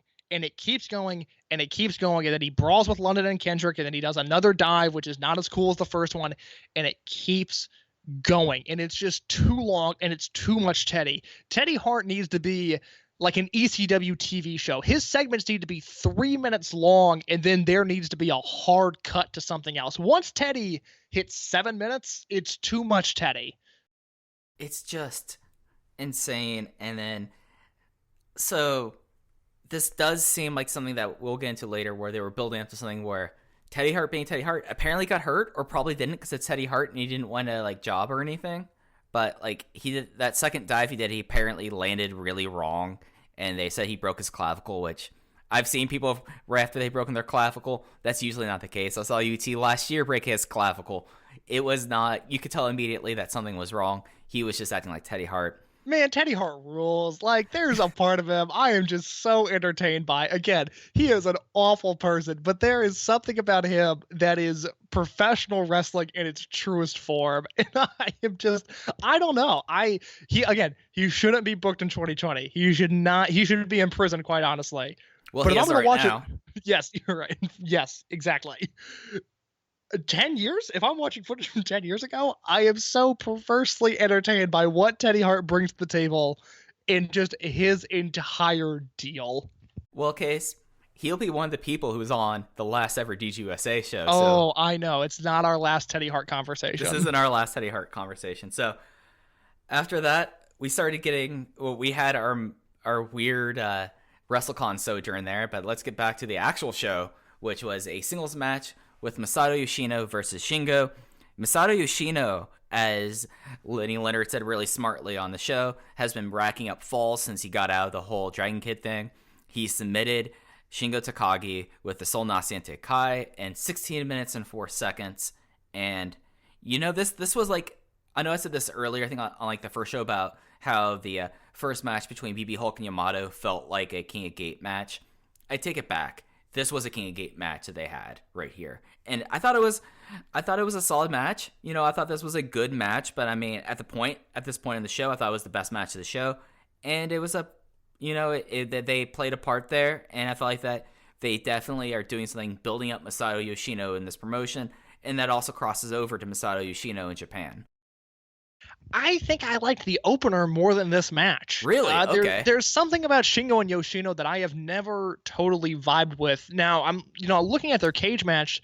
They had wrestled a singles match in 2005 that didn't make tape, right? Which means this would have been their first televised singles match, which I did not realize. And then they worked Dangerous Gate 2015, which is a very good match, King of Gate 2018, and Korakuen, which I think is probably my favorite match of theirs, and then Kobe World 2018, which was kind of disappointing. These are two guys that just for whatever reason I don't think work great together. I'm at 3.5, but I gave the opener 3.5, and it's just one of those things. I was delightfully surprised by the opener, and I was slightly let down by this match, so I think I lean towards the opener a little bit.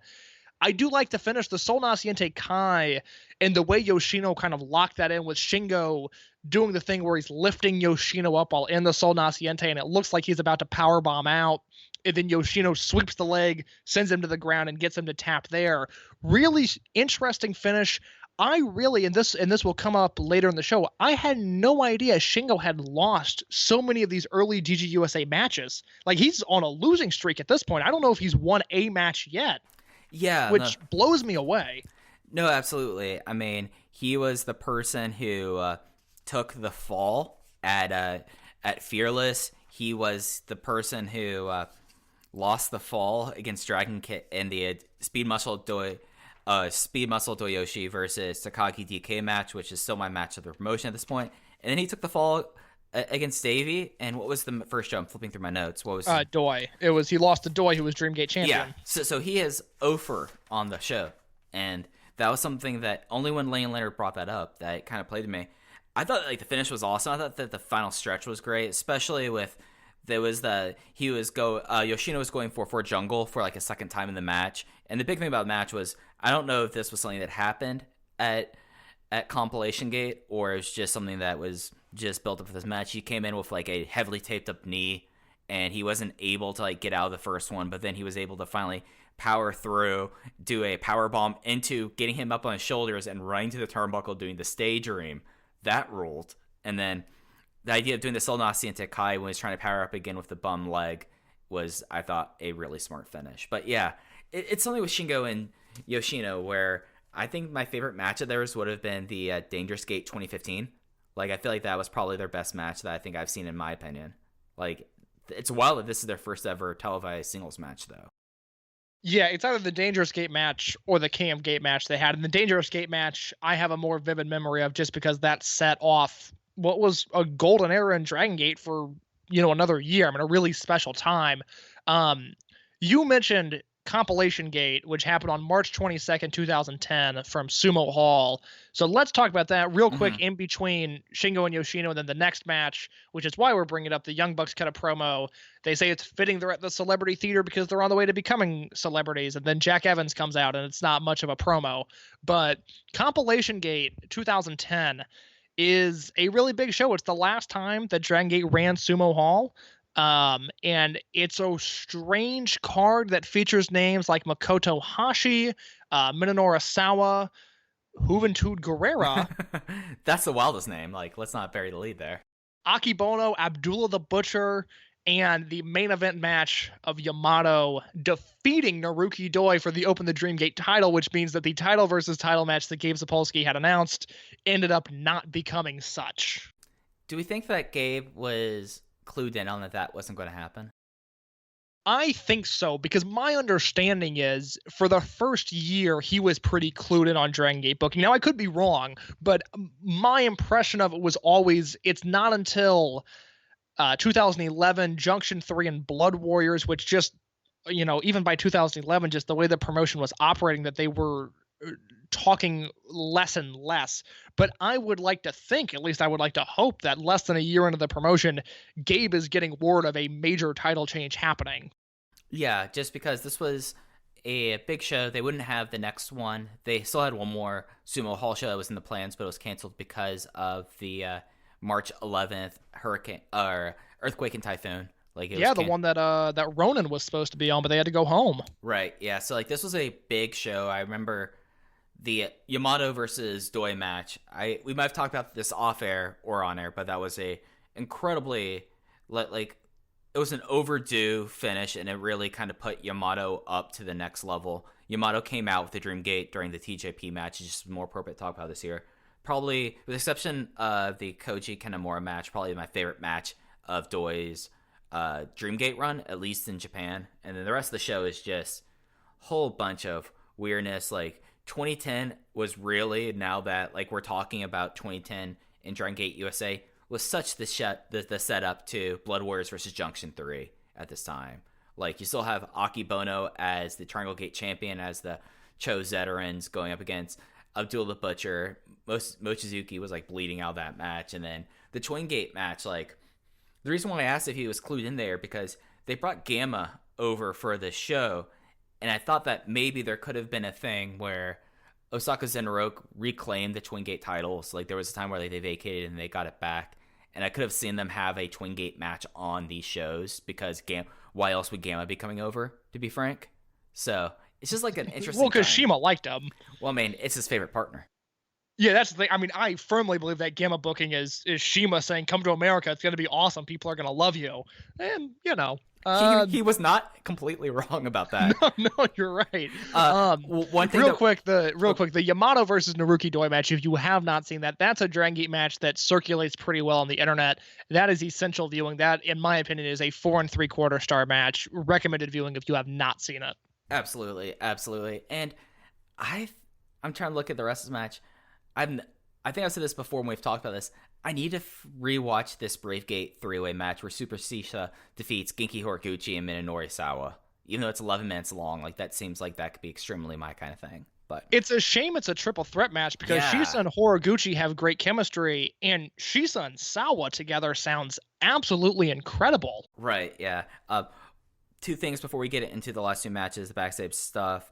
After the Shingo Takagi Masato Yoshino match, Jon Moxley came out and walked Shingo Takagi to the back. That's a big thing that we'll talk about in the post show. And then in the Bucks promo, Jack Evans, I don't know when Jack Evans became a really good promo, but this was not that time, because he said he was too rowdy for Dragon Gate Japan, and he used the "and you know this man" catchphrase, which is one of the worst catchphrases anyone's ever had. So it was just really awkward. And this was actually one of the things that really struck me. This show now is almost exactly 10 years ago. And I'm God, I know that Nick Jackson just turned 20 before the show. He was 19, but everyone looked like teenagers in that. So that was just something that kind of piqued my interest with that there. But let's get into the title match that happened. That was originally going to be the big title versus title match. That was not to happen. It was BxB Hulk defeating Naruki Doi in 13 minutes 59 seconds for his third defense, and with the H Thunder. I like this a bit, but it was also something that, because this was right after the Lucha match, the crowd was obviously down.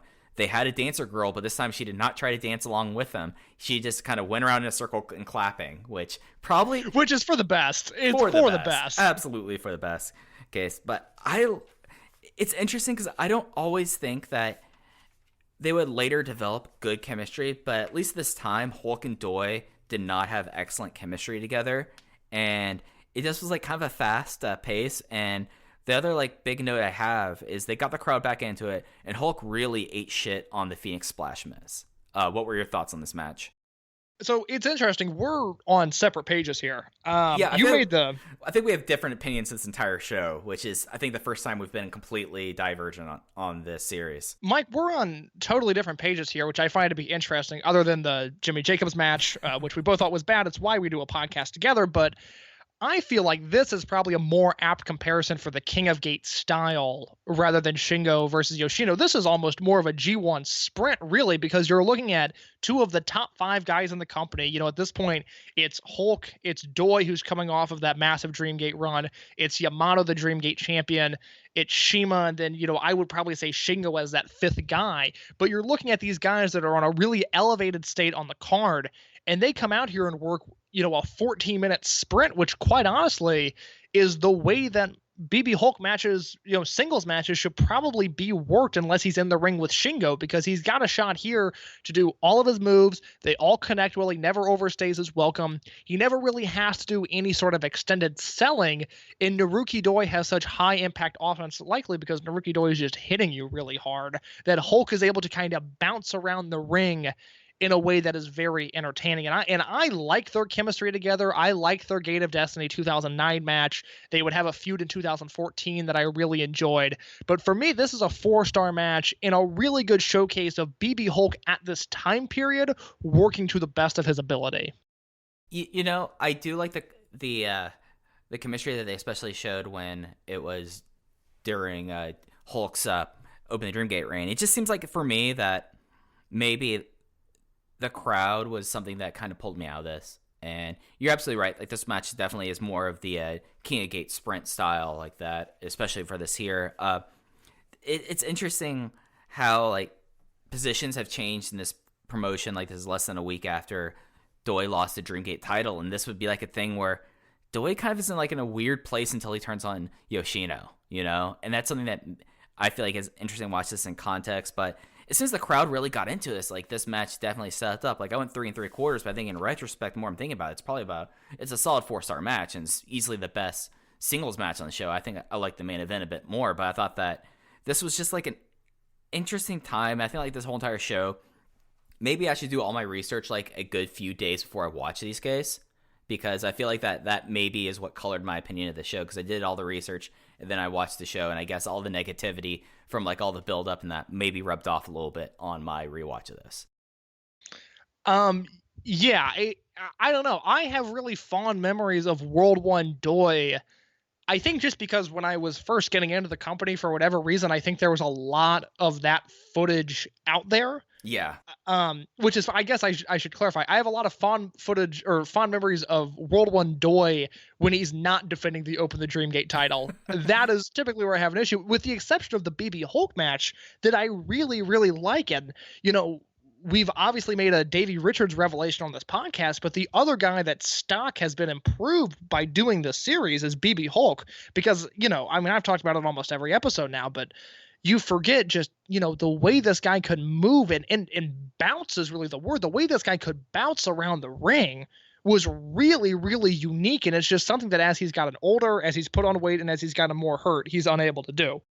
Yeah, no, it's something that like the fact that he was able to pull off a Firebird splash and get the rotation so down that he was able to eat shit on it and look like, oh wow, that definitely, if this was watching this live or I got the DVD and stayed unspoiled, I think, could Doi win this match? I mean, he was Dreamgate champion, and Hulk just really ate it there. So that is kind of like the big thing I feel like when we were watching this is, man, Hulk in 2009, 2010, completely different wrestler than even 2014.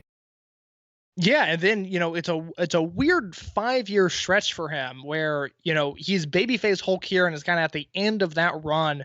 And then you go into heel BxB Hulk, which he's still incredibly agile, but works a completely different style. And then, you know, he turns face again and is on the last legs of this era of BxB Hulk. And then once he wrestles Shingo at Final Gate and gets hurt really bad, then we enter, you know, I mean, again, at this time last year, we were talking about how BxB Hulk should probably retire. And he's since, you know, that was openly talked about.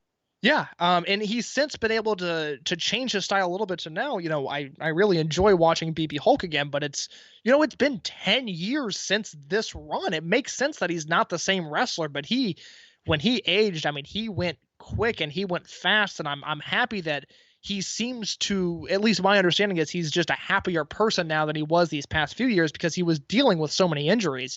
But it's been a revelation. It makes me want to go back and watch, 2005, 2006, 2007 BB Hulk because it just I forgot the way that he worked was so unique to himself. And maybe Mike will roll his eyes. I can't see because we're just doing the audio of this, but I was talking before we went on the air about Milano Collection AT and how I watched a Milano Collection match last night that really struck a chord with me on just how talented of a wrestler Milano was.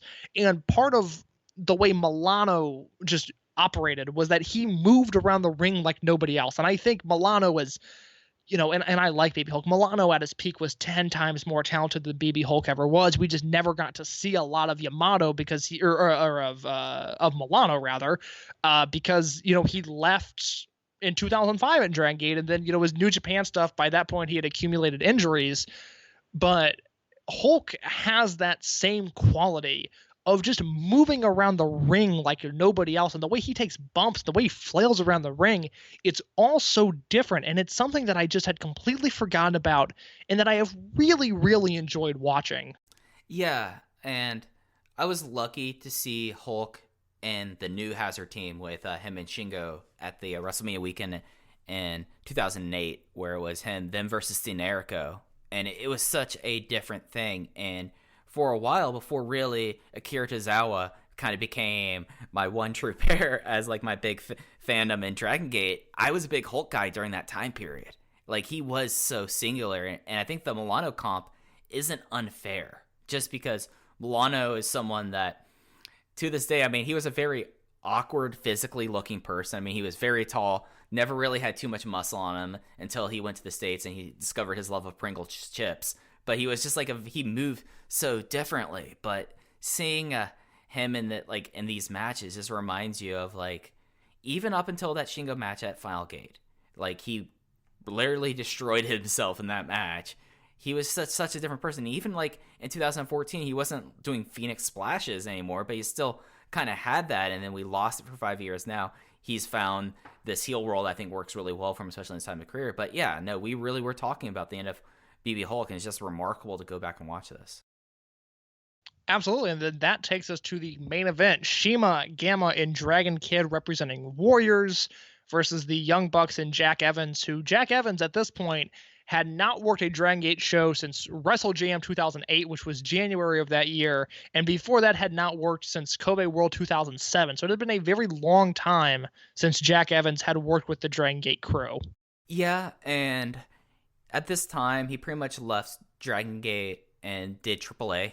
And at that time, Dragon Gate didn't really have relationships in Mexico, especially how they would have later relationships again with DTU and IWRG. So, I mean, he was actually, like, he came out and called out Ken Lundrick for attacking Teddy Hart. Pardon me, Teddy Hart. I've erased his name from my memory, apparently. But he immediately called out for that because they were like a regular team at that time, at least for a while in AAA.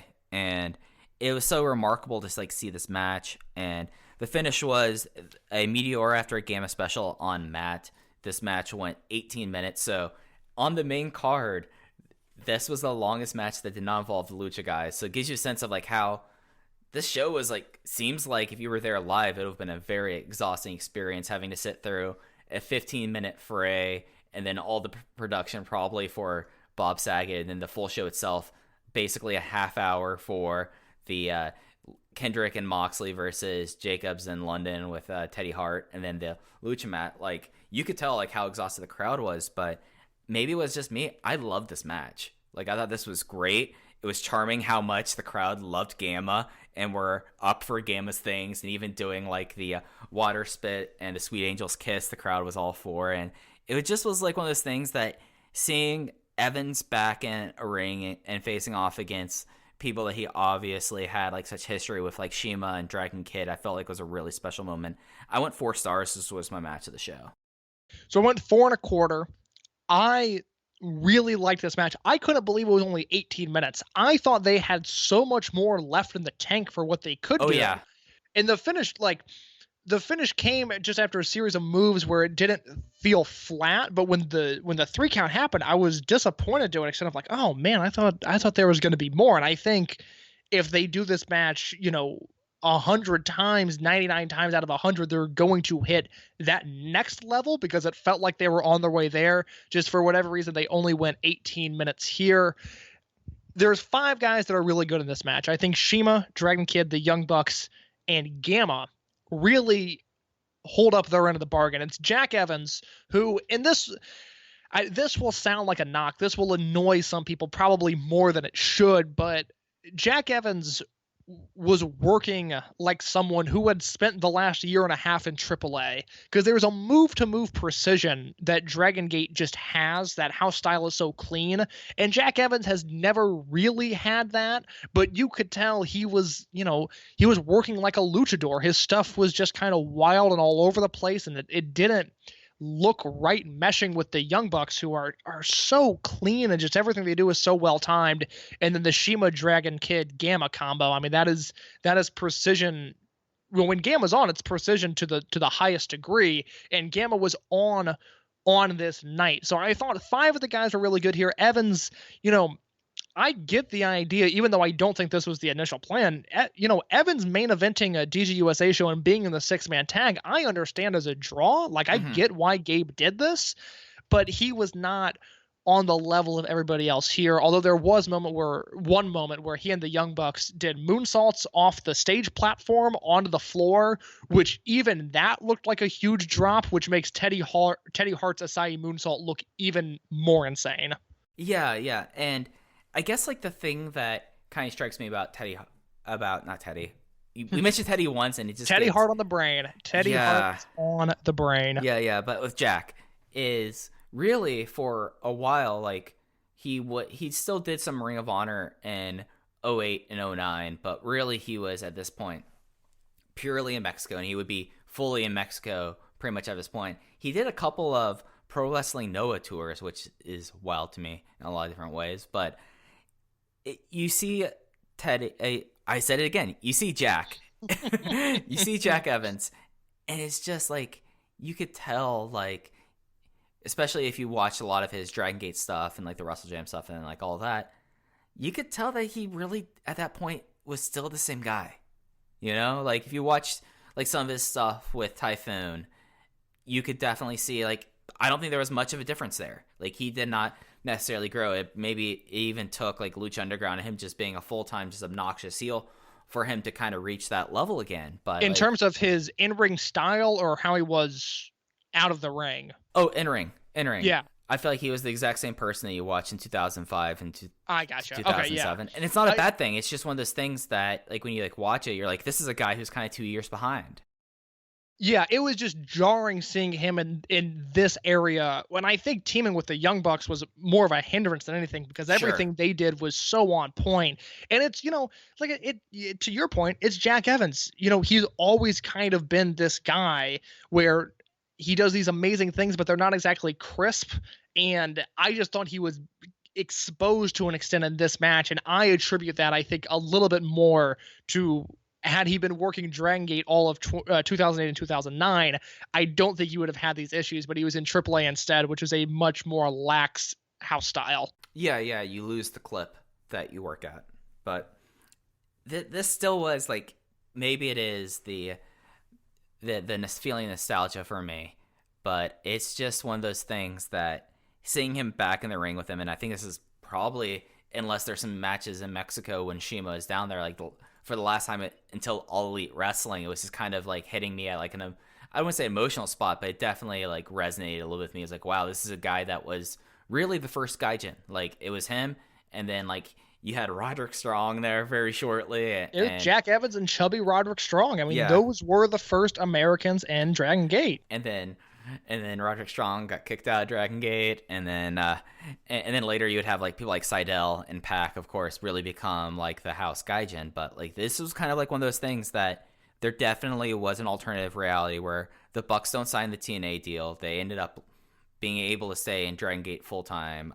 Jack doesn't go down to Mexico, and this could have been like the 3 big gaijin at this time, but it just was not the case. Well, I mean, it could have been World One International. I mean, this could very easily have turned into something, because my understanding is the Bucks get along with Jack Evans all right. I mean, he's in AEW now. You're right. It's a weird sliding doors deal that I really hadn't thought about. Of if the Bucks stay, what their future is, and then Jack Evans, just because a lot of his footage isn't circulated super well. I mean, even for the amount of archive footage that I've seen, I haven't seen a ton of Jack Evans in Dragon Gate. So I kind of neglect him when you look at the timeline of guys in there, but Jack Evans is the first one. Yeah, and it's one of those things that I think this is one of those things that with how time is and how Dragon Gate is with their footage, that is just naturally not as out there, but it's one of those things that has always really resonated with me in some fashion, that like, hey, he was there first. And I mean, he was a part of like pretty big matches. Like I remember like one of the Wrestle Jam matches where like he had a ladder match between Ariken and Akira Tozawa. It's just wild. It is an insane match. Yeah, he was like in Battle Royals. He was a big part of the thing. Like he was a Triangle Gate champion. He was the first ever like Gaijin champion at a time, and that was one of like the whole Blood Hearts thing with BxB Hulk teaming up with Blood Generation. So it's just like one of those things that maybe like that's where it caught me in my thoughts a little bit with this match. But Gamma ended up being the most popular person in Phoenix, Arizona. Whoever saw that happen. And the last time, other than the next show, the last time he was used in Dragon Gate USA. Yeah, I mean, sadly, next episode will be the last time we're talking about Gamma on this series, even though he's still my 2020 Wrestler of the Year, and at least in my heart. And he, at this time, this is before Gamma kind of took off like a decade almost. So it definitely is something there. After the match, we had another one of CIMA's great post-match things where he says his English is shit, but tomorrow will be a miracle show, and he wanted everyone to cheer for Warriors above World 1, since World 1 and Warriors would be the traditional 6-man tag.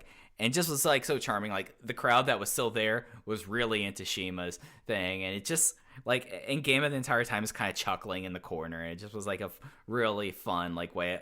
I like this era of CIMA like always being able to do this, and it isn't like a comment on CIMA and his fluency. I mean, to my knowledge, CIMA's fluent in 4 languages. He knows a lot more English, Chinese, and Spanish than I do. It's just one of those things that it was very charming that he just like led off with saying, "I'm sorry, my English is shit, but did you have a good time here?" And I was just like, "Yeah, CIMA, I had a good time." It's the same thing I said last episode. It's not a knock on his English skills at all. There's just something charming about those promos that, right. Like you just said, yeah, I did enjoy the show. That this show maybe not so much. And then just to round things out here real quick, after the CIMA Did You Enjoy the Show promo, on the DVD version, it cuts to a backstage promo where Jon Moxley is standing over Shingo, and he says, that Shingo lost again. He asks Shingo, "Do you remember who you are?"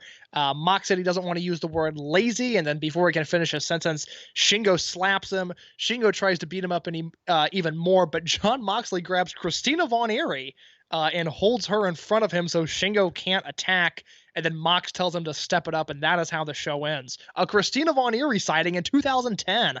In 2010, she'll pop up here and there in Dragon Gate USA history. This is not the last time we'll be talking about Christina Von Eerie. There was something, though, about like Jon Moxley at this era, and it even continued through 2013, that he always made comments about how women smelled and like how his mom's, "You smell like," do you remember like the promo where he said like, "You smell like my mom's purse"? Do you remember him saying that? I don't remember that specific promo. There's stuff with Moxley that will come up that I don't know how it will age. I think my gauge of just like what really bothers me in terms of, for our wrestling performances, whatever, that maybe doesn't bother me just because I'm able to take a step back from reality. There's some Moxley stuff, though, that I'm very curious to see how it comes across in 2020. And pulling Christina Von Eerie in front of a Shingo Takagi who is mid-strike is certainly foreshadowing the future of Jon Moxley's character. Yeah, it is. And the thing that's kind of surprised me is I thought by this time Kamikaze USA was a thing. I thought they had branded by this point, and they had not. Yeah, but it's definitely, you can see Moxley is with Shingo. Akuma was not on this weekend of shows, but he obviously is paired up with Yamato. So it does seem like that there is some genesis there, but I do know that at least by the first year show, they are in full stride. So that does it for Ultimate Gate 2010. It was a show. It was their first WrestleMania show. And, you know, WrestleMania weekend episodes of this, I feel like, are going to be naturally a lot longer just because of all the stuff that kind of goes on with this. But we had to take time to talk about the end of Davey Richards and Dragon Gate USA, the current exit of the Young Bucks, and kind of just how expectations changed very quickly for Dragon Gate USA, especially coming out of this Chicago show. And I'm just like thinking about how frustrating it must have been, like, over a period of a week. It seems like they do the show, or first Davey says I'm done after this show. They were able to like work through the show and think it's going forward. They announce Hulk versus Davey, and then within 2 days it's out of the picture. That's just like a wild just frame of events there. It's weird to think that the company was already resetting at this point. It seems like, especially in Gabe Sapolsky's post ROH ventures, he's always in the middle of a reset. Mm-hmm. And it's crazy to think that 5 shows into the DGUSA run, he has to completely change his long-term booking plans. Real quick, just my overall thoughts on Ultimate Gate. Yeah. It is a frustrating show to watch. It is my least favorite of the bunch we've seen. I like the main event. I like the semi-main event. I think those are worth going out of your way. The undercard, I seem to be a little bit higher on the Chikara Sekigun match, but even then, it's a frustrating undercard. It's a frustrating show. It just seems like it had potential to be something greater, and unfortunately, it was not that. Which perhaps that's Dragon Gate USA summed up right there. Yeah. It's interesting because I feel like I was really high on TJP versus Yamato. You weren't. You were a lot higher on the Chikara Sekigun versus Warriors tag. But really, it's the last 2 matches, or the last 3 matches, if you are someone who really likes Shingo, are the ones to watch on this show, I would say. According to what your mileage is on Shingo and Masato Yoshino, you can watch that match. But really, the last 2 matches are the 2 essential watches here. And yeah, this is my least favorite show so far. And I feel like that it just kind of was bound to do this from like what the card could have been. And if somehow someone wants to slide in and tell us what the original Ultimate Gate 2010 card was supposed to be, I would love to hear it, because I feel like that we're pretty close in our idea of that we were going to have the Davey Hulk match, obviously, Speed Muscle versus Young Bucks, and then from there, who knows? So I've been interested. I would love to know what this show is supposed to be on paper. Mike, that's all I've got. You can follow me on Twitter @_inyourcase. You can follow the podcast account @OpenVoiceGate. I've had some time recently to go back to the DG archives and watch some stuff that I either haven't seen before or that I haven't seen in a long time. So I'll probably be having some classic content on the Twitter feed in the next few weeks. And that's all I've got. You know where to find me. Yeah, I'm at Fujiheya.